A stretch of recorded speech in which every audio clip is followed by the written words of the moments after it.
پہلا عمل یہ ہے شرک کرنا، یہ انتہائی قبیح عمل ہے۔ فرمایا وَمَن يُشْرِكْ بِاللَّهِ فَقَدْ حَرَّمَ اللَّهُ عَلَيْهِ الْجَنَّةَ، اللہ نے مشرک پر جنت حرام کر دی ہے، بالکل حرام کر دی ہے۔ ایک ہمارے ذہن میں چھوٹا سا اشکال ہے، وہ نکال دوں۔ بعض لوگ یہ سمجھتے ہیں مشرک وہ جو ہوتا ہے وہ اللہ کو نہیں مانتا، یہ بات غلط ہے۔ شرک کرتا ہی وہ ہے جو اللہ کو مانتا ہے۔ عیسائی اللہ کو مانتے ہیں، شرک کرتے ہیں، عیسیٰ علیہ السلام کو اللہ کا بیٹا بنا دیا۔ مشرک جو بیت اللہ کے اندر بتوں کو پوجا کرتے تھے تو وہ اللہ کو بھی تو مانتے تھے، بلکہ وہ اونٹ جب ذبح کیا کرتے تھے، یہ اتنے اونٹ اللہ کے نام پر، اتنے فلاں بت کے نام پر، اتنے۔ شرک کہتے ہی اسے ہیں اللہ کو مانتے ہوئے ساتھ کسی اور کو ماننا۔ تو اللہ کی ذات میں کوئی شریک نہیں، کسی کا کتنا مقام کیوں نہ ہو، ذات میں، صفات میں، افعال میں وہ تنے تنہا اکیلا اللہ ہے۔ جو شرک سے فرمایا بری ہو کے مرے گا، جس کے اندر شرک نہیں ہوگا وہ سیدھا جنت میں جائے گا۔ تو اس لیے ایک تو اللہ سے دعا کرتے رہنا چاہیے، یا اللہ شرک سے بچا، یا اللہ تو بچا سکتا ہے۔ اور بعض لوگ ایک چھوٹا سا اور بریکی والا مسئلہ، بعض لوگ قسمیں اٹھاتے ہیں، تیرے سر کی قسم، تیرے فلاں کی قسم۔ رسول اللہ صلی اللہ علیہ وسلم نے ارشاد فرمایا غیر اللہ کی قسم اٹھانا بھی شرک ہے، تو لہٰذا مہربانی کر کے قسم تو اول اٹھائے نہیں، اگر اٹھانی مجبوری کی وجہ سے پڑ جائے تو صرف اللہ کی قسم اٹھائیں، صرف اللہ کی قسم اٹھائیں۔ مخلوق کی قسم اٹھانا شرک فرمایا گیا ہے حدیث میں۔ تو فرمایا جو جھوٹی قسمیں اٹھاتے ہیں یا قسم اٹھا کر پورا نہیں کرتے، کل اللہ ان لوگوں کی طرف نظر کرم نہیں کرے گا۔ تو اس لیے ضد نہیں کرنی چاہیے۔ بعض لوگ شرک کر کے بھی ضد کرتے ہیں کہ ہم توحیدی ہیں، یہ کام نہیں چلے گا، یاد رکھ لیں سب کچھ غارت ہو جائے گا، سب کچھ، چاہے وہ نبی کا باپ ہو، چاہے وہ نبی کا بیٹا ہو۔ حضرت ابراہیم علیہ السلام قیامت میں عرض کریں گے یا اللہ تو نے مجھے فرمایا تھا ابراہیم میں تجھے رسوا نہیں کروں گا، تو میرا باپ جہنم میں جا رہا ہے تو یہ میری رسوائی ہے۔ اللہ فرمائیں گے ابراہیم اپنے قدموں میں دیکھ۔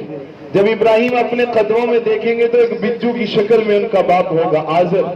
اللہ تعالیٰ فرشتوں سے فرمائیں گے اس کو اٹھاؤ اور جہنم میں پھینک دو، اور اللہ تعالیٰ فرمائے گا ابراہیم میں نے مشرک پر جنت کو حرام کر رکھا ہے، میں نہیں بیچ سکتا۔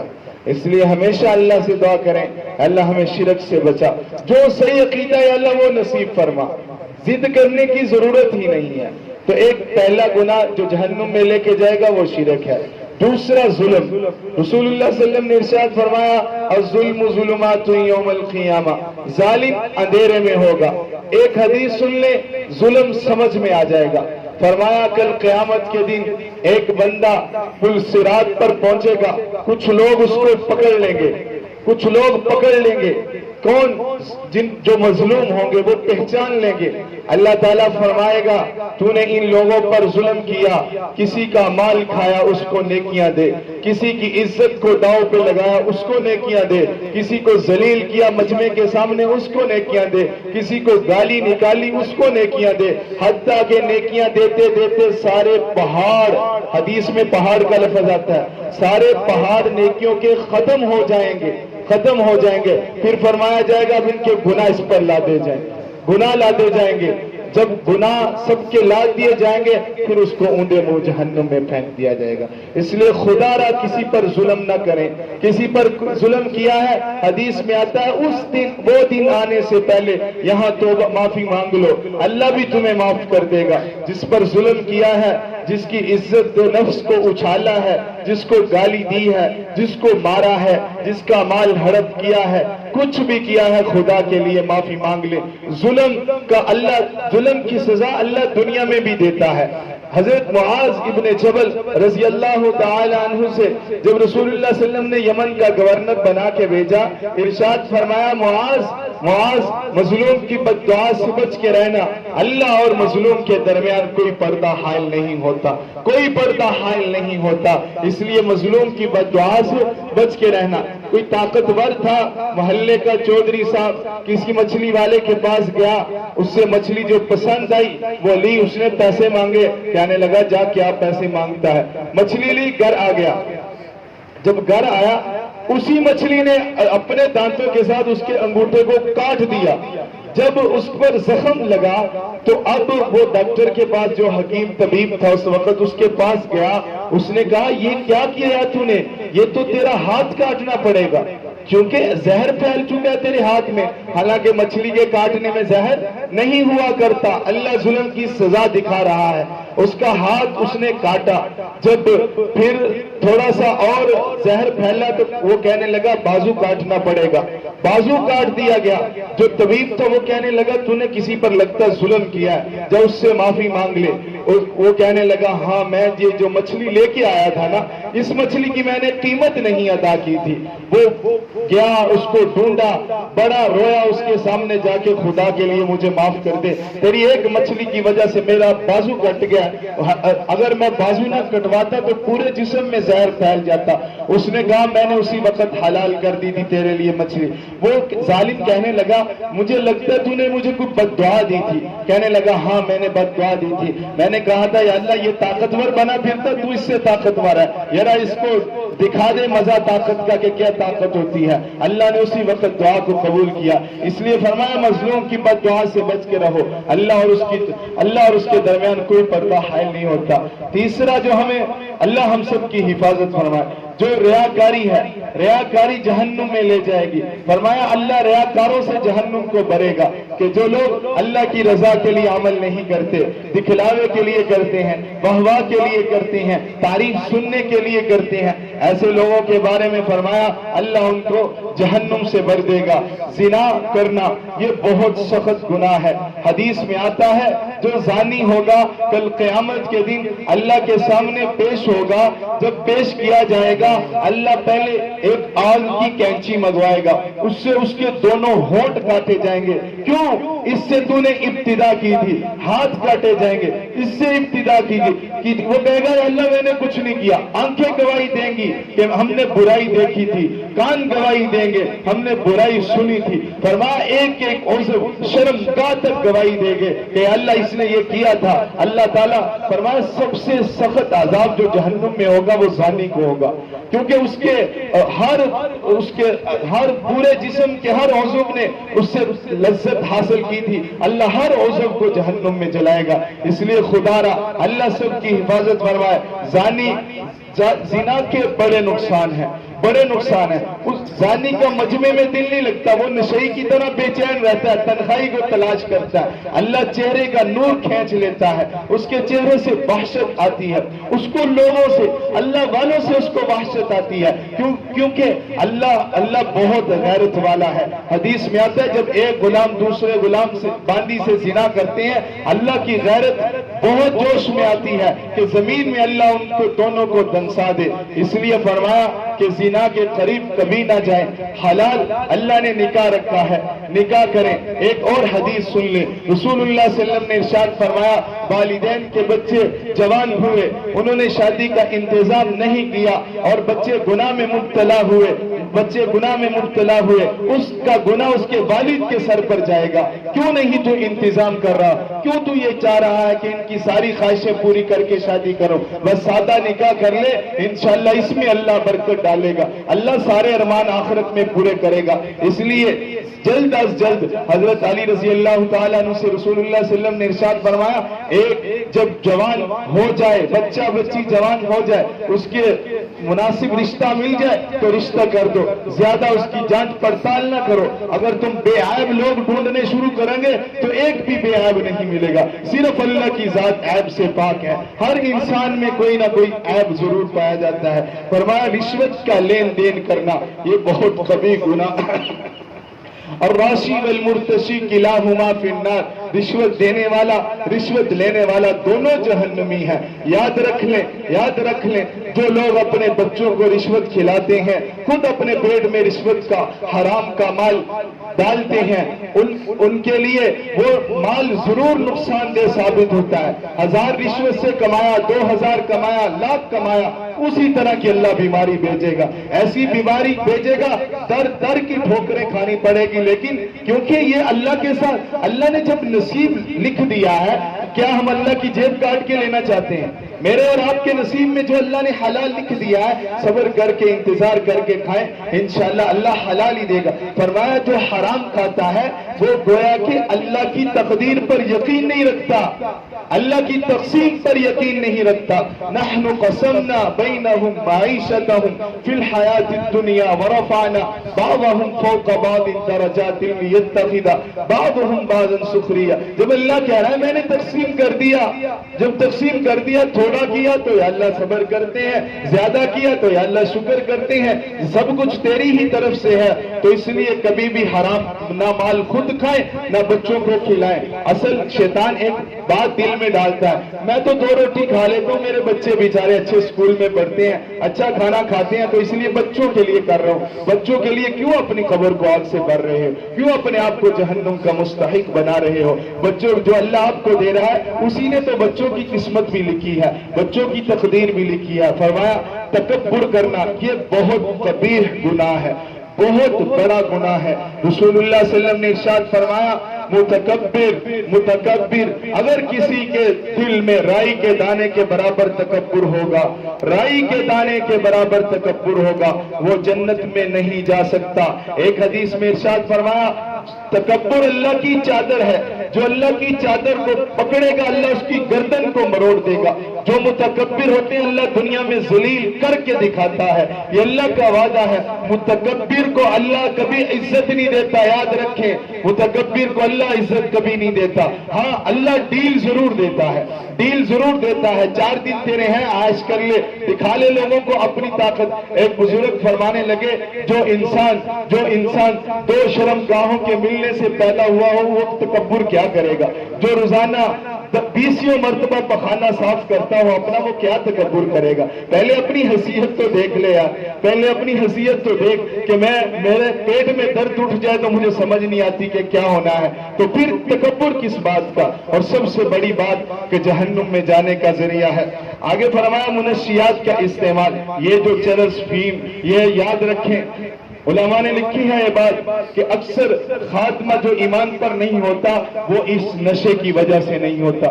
نشے کی وجہ سے کچھ دماغ میں رہتا ہی نہیں, نہ ایمان دل میں رہتا ہے نہ دماغ میں سوچ رہتی ہے میں نے کرنا کیا. نشئی کو بس ایک ہی کام ہے کہ مجھے میرا نشہ مل جائے, میری خواہش مل جائے. وہ تو اس نے تو فرمایا افرائیت من اتخذ الہہ ہوا, اس نے تو خواہشات کو, اپنے آپ کو خواہشات کا غلام اور اپنا خدا خواہشات کو بنا کے رکھا ہے. اس لیے ایسے کام سے ضرور بچنا چاہیے. جھوٹ بولنا, جس نے جھوٹ بولا, جھوٹ بہت بڑی بیماری ہے. فنجعل لعنت اللہ علی الکاذبین, اللہ کی لعنت ہے جھوٹوں پر. ایک اللہ نے قرآن میں فرمایا الا لعنت اللہ علی الظالمین, الا لعنت اللہ علی الکافرین. ایک اللہ نے فرمایا فنجعل لعنت اللہ علی الکاذبین, کہ کافر پر اللہ کی لعنت, ظالم پر اللہ کی لعنت اور جھوٹے پر اللہ کی لعنت. زکوٰۃ ادا نہ کرنا یہ بھی بہت اہم ہے. یوم یحمى علیہا فی نار جہنم فتکوی بہا جباہہم وجنوبہم وظہورہم ھذا ما کنزتم لانفسکم فذوقوا ما کنتم تکنزون. ایک دفعہ رسول اللہ صلی اللہ علیہ وسلم تشریف فرما دے, صحابہ بیٹھے ہوئے, رسول اللہ صلی اللہ علیہ وسلم نے ارشاد فرمایا جس کو اللہ نے مال دیا پھر اس نے اس میں سے اللہ کا حصہ نہیں نکالا, اسی مال کو اللہ جہنم کی آگ میں گرم کرے گا, آگ بنائے گا اور اس سے اس کو داغا جائے گا. پیشانی پر داغا جائے گا, پیچھے سے نکل آئے گا. سینے پر داغا جائے گا, پیچھے سے نکل آئے. پشت کو داغا جائے گا, ہر چیز کو داغا جائے گا. پھر حتیٰ کہ اس کو جہنم میں پھینک دیا جائے گا اور کہا جائے گا فذوقوا, تو کہا کرتا تھا یہ تیرا مال ہے, پگلے یہ تو اللہ کی طرف سے دیا ہوا تھا, تیرا کہاں سے آ گیا تھا؟ تو نے کہا اب خود اس کو پیدا کیا تھا, اللہ نے جب تجھے دے دیا تو نے کیوں اللہ کا حق نہیں نکالا؟ ایک چھوٹا سا واقعہ سنے صحابہ کے دور کا. ایک محمد بن یوسف فریابی ایک بہت بڑے تابعی گزرے ہیں. وہ فرماتے ہیں ہمارا ایک دوست تھا ابو سنان، اس کا ایک بھائی کا انتقال ہو گیا، ہم اس کے پاس گئے، جا کے کچھ تعزیت کرتے ہیں، جب ہم پہنچے تو وہ روئے جا رہا، ہم نے پوچھا کیا بات ہے، ہر ایک نے مرنا ہے، تجھے کیوں اپنے بھائی کا اتنا دکھ لگا ہوا ہے؟ وہ کہنے لگا بات سنو، میں جب اپنے بھائی کو میں نے دفنایا، میں وہیں بیٹھ گیا، سارے جو جتنے عزیز و اقارب تھی دفنا کر واپس آ گئے، میں نے آواز سنی قبر سے، میں نے آواز سنی کہ چکھ اب عذاب کا مزہ، چکھ اب عذاب کا مزہ۔ مجھے تھوڑی سی تجسس فکر لاحق ہوئی کہ کیا بات ہے؟ کہنے لگے میں نے قبر کو کھودا تو قبر آگ سے بری ہوئی تھی، آگ سے بری ہوئی تھی، میرے بھائی کے گلے میں ایک آگ کا اللہ نے توق ڈالا ہوا تھا، میں نے کہا چلو میں یہ نکال دیتا ہوں، مجھ محبت تھی، بھائی تھا، میں نے جب اس توق کو ہاتھ ڈالا تو میرا ہاتھ اپنا جل گیا، تو وہ فرماتے ہیں اس نے اپنا ہاتھ نکال کر ہمیں دکھایا، بالکل جلا ہوا تھا، وہ کہنے لگا، ہم نے پوچھا کیوں، کیا وجہ ہے؟ کہنے لگا میرا بھائی روزے بھی رکھتا تھا، نمازیں بھی پڑھتا تھا، عبادات بھی کرتا تھا، لیکن اپنے مال کی زکوٰۃ نہیں دیا کرتا تھا، اپنے مال کی زکوٰۃ نہیں دیا کرتا تھا، اس لیے یہ مال اللہ کی طرف سے آیا ہوا ہے، اللہ کے رستے میں ہی لگنا چاہیے، اللہ کوئی زیادہ تو مانگ نہیں رہا، اللہ نے رسول اللہ صلی اللہ علیہ وسلم کے صدقے ہم پر مہربانی کی ہے، ٹیکس ہم 80% دیتے ہیں، ٹیکس کتنا ٹیکس دیتے ہیں؟ 1000 کا سودا لے کر آئیں 300 اس میں ٹیکس ہوتا ہے، 400 اس میں ٹیکس ہوتا ہے، اور اللہ تو کہہ رہا ہے سال بعد صرف 2.5 روپے 100 میں سے دے دو، صرف 200 میں سے 5 روپے دے رہو، اس لیے فرمایا کہ جب تم زکوٰۃ نہیں کرو گے تو تم پر ظالم حکمران مسلط ہوں گے جو تم سے پیسہ ٹیکس کی صورت میں نکال لیں گے، ٹیکس کی صورت میں، جب زکوٰۃ دینا چھوڑی تو اوپر سے، کیونکہ پیسہ کسی نہ کسی طریقے سے نکلے گا، اگر حلال نہیں کریں گے تو اللہ کسی اور طریقے سے نکال دے گا، سودی معاملات کرنا، سود کے بارے میں کس کو خبر نہیں ہے؟ فَإِن لَمْ تَفْعَلُوا فَأْذَنُوا بِحَرْبٍ مِّنَ اللَّهِ وَرَسُولِهِ، اللہ اور اس کے رسول سے جنگ ہے۔ آج کل یہ لوگ نئے نوٹ لینے جاتے ہیں بینکوں سے یا بازار سے، وہ کچھ پیسے اوپر وصول کرتے ہیں، نئے، یہ سراسر سود ہے، یہ سراسر سود ہے، اس لیے ایسا معاملہ ہر کسی نہ کریں، سود سے بچیں، کوشش کریں، کیونکہ رسول اللہ صلی اللہ علیہ وسلم نے ارشاد فرمایا جو سود پر گواہ بنا، جس نے لکھا، سارے گناہ میں برابر کے شریک ہیں۔ نماز کا چھوڑ دینا، ایک واقعہ سن لیں، نماز کے بارے میں سنتے رہتے ہیں، حضرت موسیٰ علیہ السلام کے دور میں ایک عورت آئی، آ کے کہنے لگی موسیٰ مجھ سے بہت بڑا گناہ ہو گیا ہے، اللہ سے دعا کرو اللہ مجھے معاف کر دے۔ موسیٰ علیہ السلام نے پوچھا کیا گناہ ہوا ہے؟ کہنے لگی میں نے زنا کیا، اس زنا سے بچہ پیدا ہوا، اس بچے کو میں نے قتل کر دیا۔ موسیٰ علیہ السلام فرمانے لگے دفع ہو جا، تو نے تو بہت بڑی زیادتی کی ہے، پہلے زنا کیا پھر بچے کو قتل کیا، یہ بہت بڑا گناہ ہے، تو چلی جا۔ اللہ نے جبریل علیہ السلام کو بھیج دیا، جبریل علیہ السلام آ کے فرمانے لگے اللہ فرما رہا ہے اس عورت کی میں نے توبہ قبول کر لی ہے، اس نے آپ کے سامنے توبہ کی ہے، آپ نے اس کو اپنے دربار سے کیوں نکالا؟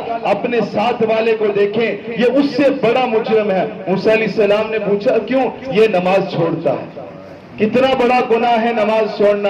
فرمایا کافر تو نماز پڑھ سکتا ہے لیکن مسلمان نماز نہیں چھوڑ سکتا، اس لیے خدا را جس طرح رمضان میں نماز پڑھی، رمضان کے بعد بھی نماز کی کوشش کریں، نماز کے بڑے فوائد ہیں، بڑے فوائد ہیں، سب سے بڑا فائدہ یہ ہے اللہ بغیر حساب کے جنت دے دے گا، مرتے وقت کلمہ دے دے گا، دنیا میں رزق کی تنگی کو دور کر دے گا۔ تبلیغ والوں سے ہم سنتے ہی رہتے ہیں، بہرحال بدعت کا اختیار کرنا، یاد رکھیں عمل وہی قبول ہوگا جو رسول اللہ صلی اللہ علیہ وسلم کے طریقے پر ہوگا، اگر رسول اللہ صلی اللہ علیہ وسلم کے طریقے سے ہٹ کر ہوا تو عمل قبول نہیں ہوگا، چاہے کچھ بھی ہو، عمل صرف وہ قبول ہوگا اگر ہم نے دین میں نئے نئے کام شروع کیے۔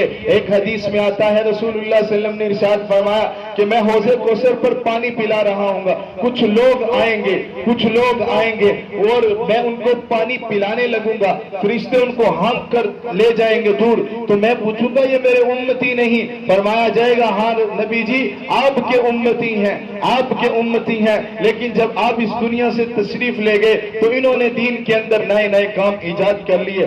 بدعت دین میں ہوتی ہے، دنیاوی معاملات میں نہیں ہوتی۔ شادی میں آپ کروڑوں روپیہ خرچ کرے بدعت نہیں کہہ سکتے، آپ کا شوق ہے فضول خرچی تو کہہ سکتے ہیں، بدعت نہیں کہہ سکتے۔ جنازے میں آپ زائد پیسے خرچ کر لیں جو کہ دین میں دین نہیں تھا، دین سمجھ کر کرتے رہے کہ ہمارے ابا جان مر گئے ہیں تو وہ بدعت بنے گی، اور شادی سے بڑا وہ گناہ ہوگا۔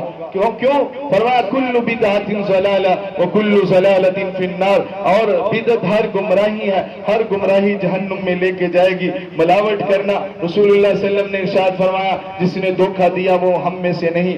حرام مال کھانا، حرام مال کھانا، یا ایھا الذین آمنوا لا تلھکم اموالکم ولا اولادکم عن ذکر اللہ، اپنے آپ کو حرام مال کھا کے اپنے آپ کو ضائع نہ کرو، اپنے اعمال کو ضائع نہ کرو۔ حرام لقمہ ایک چلا جائے تو 40 دن کی عبادت قبول نہیں ہوتی۔ فرمایا کسی نے 10 درہم کا کپڑا لیا، 1 درہم حرام کا تھا، اللہ قبول نہیں کرے گا۔ فرمایا مستجاب الدعوات بننا چاہتے ہو اور تم یہ چاہتے ہو تمہاری ہر دعا قبول ہو، حرام مال کھانا چھوڑ دو، حلال کھاؤ۔ رسول اللہ صلی اللہ علیہ وسلم نے ارشاد فرمایا ایک بندہ بڑی دور سے سفر کرتا ہے، خستہ حالت ہے، بال بکھرے ہوئے ہیں، کپڑوں پر گرد غبار ہے، اللہ کے سامنے ہاتھ اٹھاتا ہے، اللہ اس کے ہاتھ کو راندہ درگاہ کرتا ہے، بیت اللہ میں کھڑے ہو کر اٹھاتا ہے، اللہ فرماتا ہے تیرا کھانا حرام کا، تیرا پینا حرام کا، تیرا پہننا حرام کا، تیرا ہر کام حرام کا، میں قبول نہیں کروں گا۔ فرمایا ناپ تول میں کمی کرنا، یاد رکھے جو ناپ تول میں کمی کرتے ہیں ان کی موت بڑی بری آتی ہے۔ یہ مشاہدہ ہے بزرگوں کا۔ ایک بزرگ کی ایک بازار کے اندر دکان تھی، وہ آئے ایک دن، انہوں نے اپنا کنڈا نکالا اور اس کو توڑنا شروع کر دیا بازار کے اندر رکھ کے۔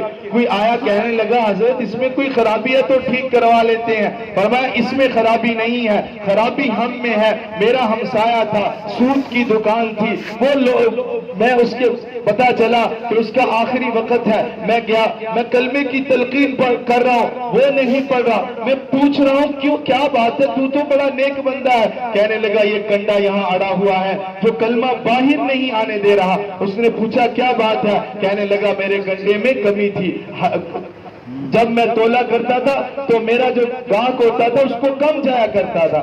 اس لیے اپنے جو دکاندار حضرات ہیں، جہاں کوئی دودھ بیچنے والے ہیں، کوئی بھی ہیں، انہیں چاہیے کہ اپنا پیمانہ بار بار چیک کرواتے رہیں، کہیں ہمارا کم تو نہیں جا رہا، آج تھوڑا سا رکھ لیا، زیادہ آتا نہیں ہے، یاد رکھیں یہ آنکھوں کا دھوکہ ہوتا ہے۔ فرمایا دنیا بڑی میٹھی اور سرسبز ہے، اندر سے بالکل کھوکھلی ہے، تو یہ یاد رکھیں صرف تھوڑے سے سبز باغ ہوتے ہیں، آتا کچھ بھی نہیں ہے۔ اس لیے کوشش کریں زیادہ دیں، زیادہ دیں۔ رسول اللہ صلی اللہ علیہ وسلم کی تو یہ عادت مبارکہ تھی، آپ علیہ السلام کسی سے کوئی چیز لیتے جب واپس کرتے تو زیادہ دیا کرتے تھے، تو یہ رسول اللہ صلی اللہ علیہ وسلم کی سنت بھی ہے اور اگلے پر رحم بھی ہے۔ جب ہم کوئی چیز زیادہ دیں گے تو اللہ کا فرمان ہے کہ اے میرے بندے تو زمین والوں پر رحم کر، آسمان والا تم پر رحم کرے گا۔ چغل خوری کرنا یہ بھی بہت قبیح گناہ ہے، کل قیامت کے دن 2 آگ کی زبانیں اللہ لگائے گا، پوچھا جائے گا کیوں، فرمایا یہ چغلی لگایا کرتا تھا، اس کے سامنے اس کا، اس کے سامنے اس کا، تیسرے کے پاس گیا اس کا، بس جس کے سامنے جاتا اس کا ہو جاتا اور دوسرے کی بدخوئی شروع کر دیا کرتا تھا۔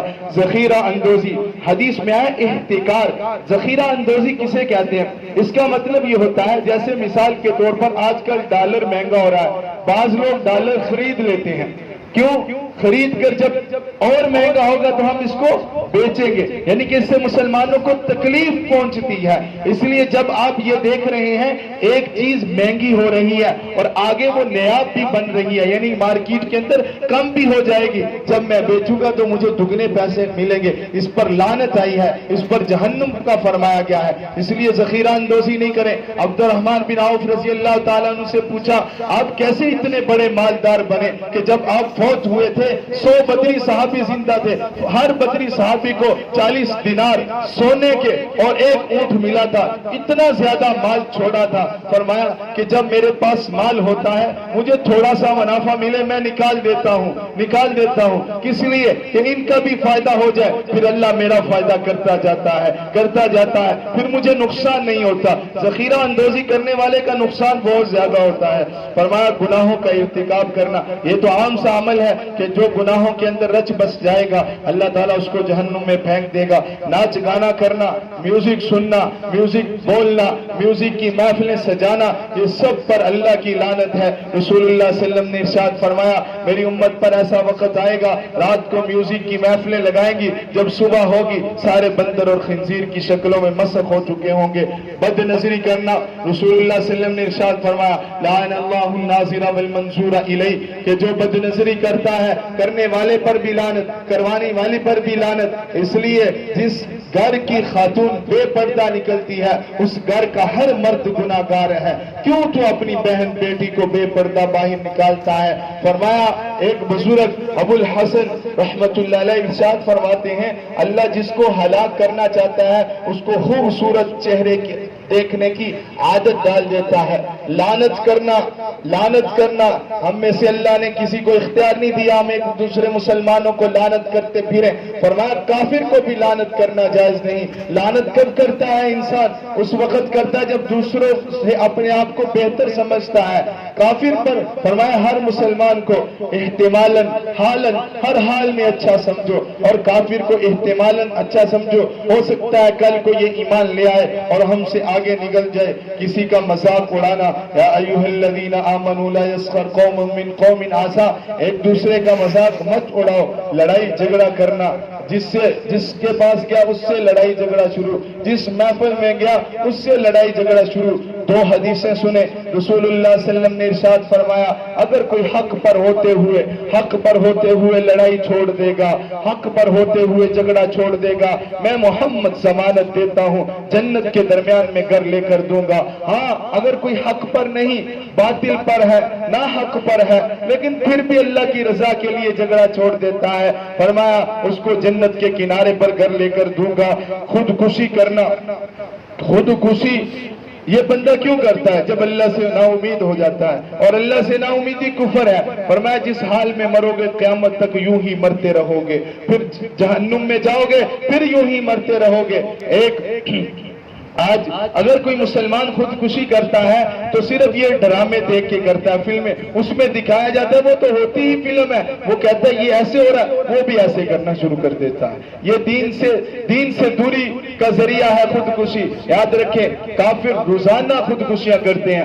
امریکہ کی تحقیق کے مطابق 18 سیکنڈ میں ہر ایک بندہ خودکشی کر رہا ہے۔ مسلمان ویسے کا ویسا ہے، بیچارہ دھوپ میں سوتا ہے لیکن پھر بھی خودکشی نہیں کرتا۔ کیوں؟